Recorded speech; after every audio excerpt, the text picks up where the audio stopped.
Welcome back to this edition of Grizzlies Daily. I'm your host Melek. Hopefully y'all can't hear a bit of an echo. Yeah, hopefully y'all can't. I'm sorry about the issue in the last video. Sometimes I forget that this mic has an echo setting. Like literally, it's right here. I keep forgetting to check it, but I made sure to check it this time, so y'all shouldn't hear an echo. I promise. If not, I don't know what to tell you. I'm really sorry.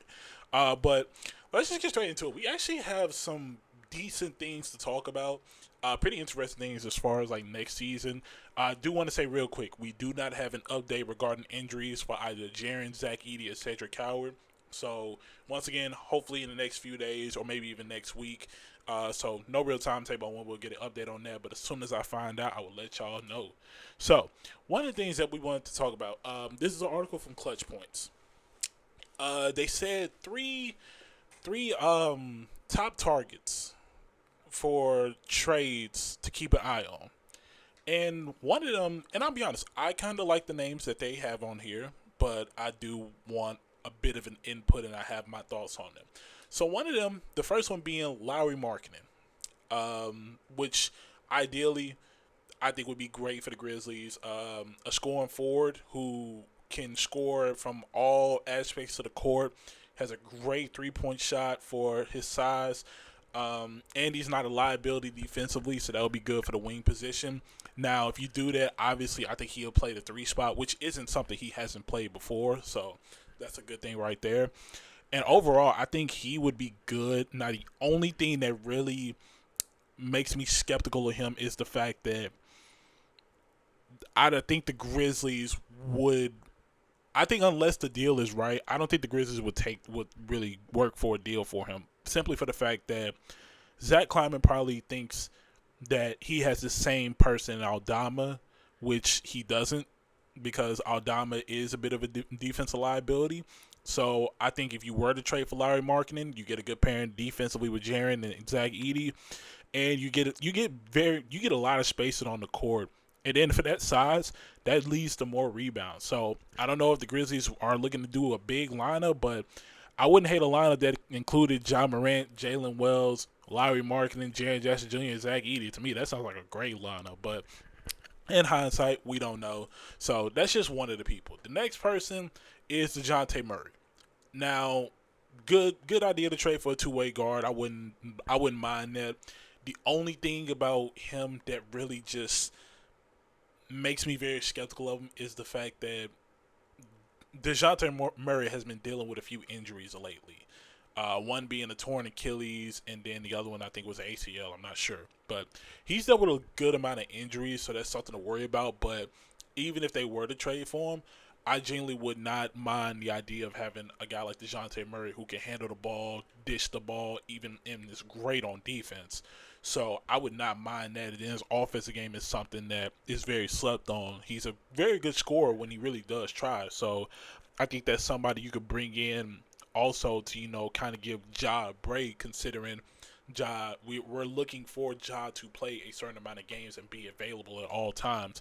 But if you bring in DeJounte Murray, you're bringing in another aspect of scoring, playmaking, and defense.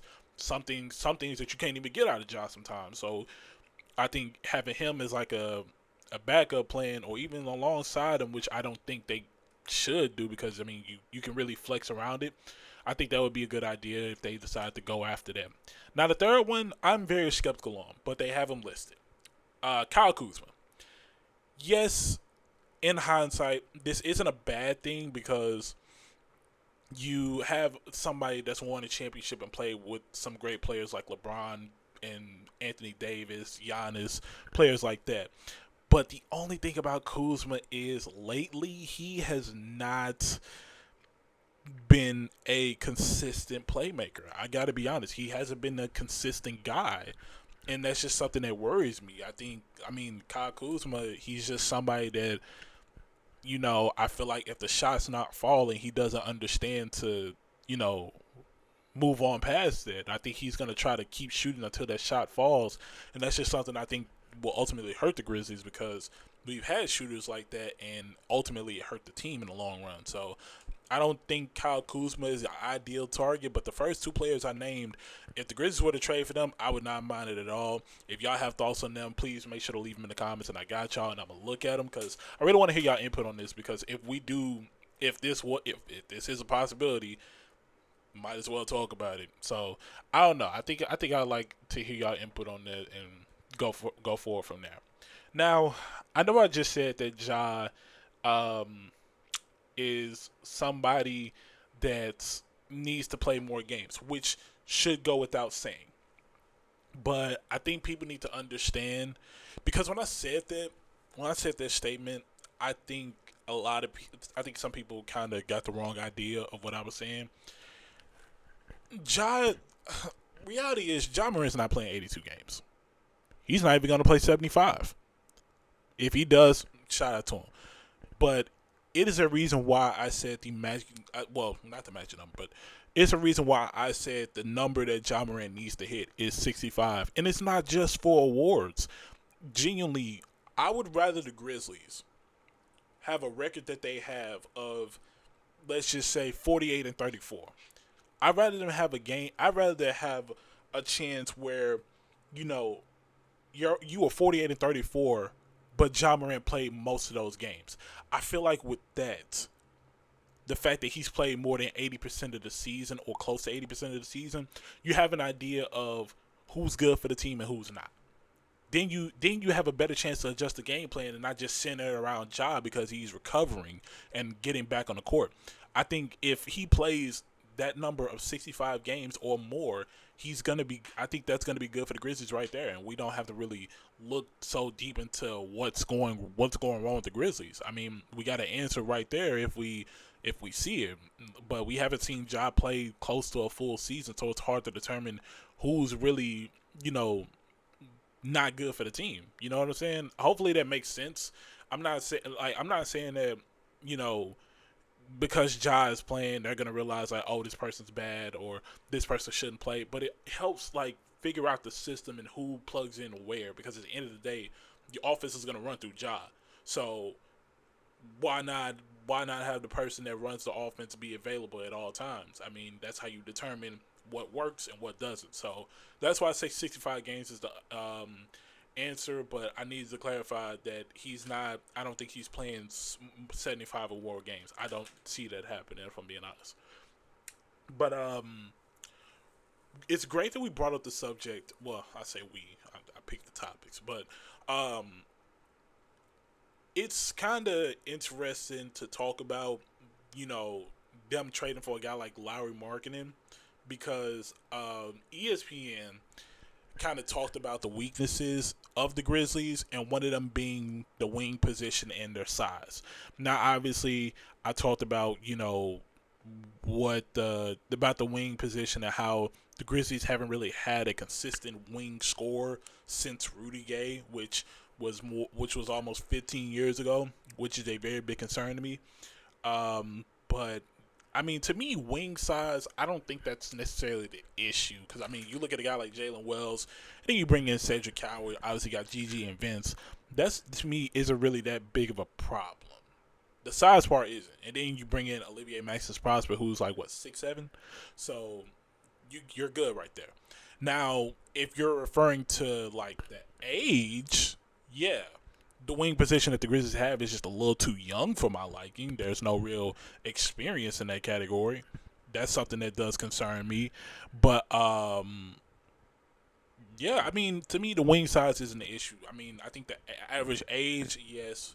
Um, the reality of finding the score has haunted the Grizzlies, and I feel like that's the most weakness. So I think ESPN maybe looked into it a little differently because, like I said, wing size has never really been a problem, but just that consistency of trying to find a guy that can be a third scorer in that spot, that's been the problem that's been hindering them. So that I don't really agree with from ESPN, but I could see why they said it. But at the end of the day, if you paid attention, you'll know that that's not really a weakness for the Grizzlies. Let's just be honest. Now, before we get out of here, and I had to laugh at this one because I know exactly why the Grizzlies had this ranking. So, if you didn't know, well, if you didn't see, NBA Central put out a survey. They put out results of a survey from an account called RotoWire. I'm not sure exactly what it is. It's like a fantasy sports playbook. So statistically, and I know I put voted. I don't know why I put voted in the headline, but basically it was they they found through stats that which teams are the dirtiest teams. At the top of the list, and this is over the last 10 years. Miami, the Miami Heat are number one. Number two is the Brooklyn Nets, and number three is the Memphis Grizzlies.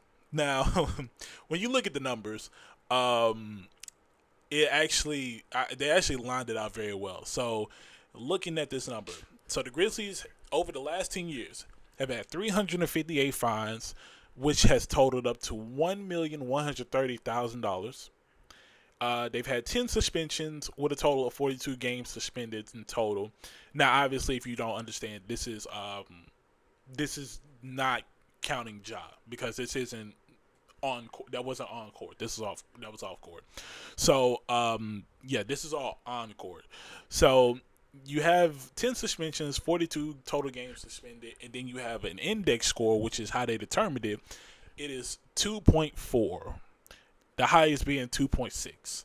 I found it funny because, like I said, I know exactly why this ranking is the way it is. It's Dillon Brooks.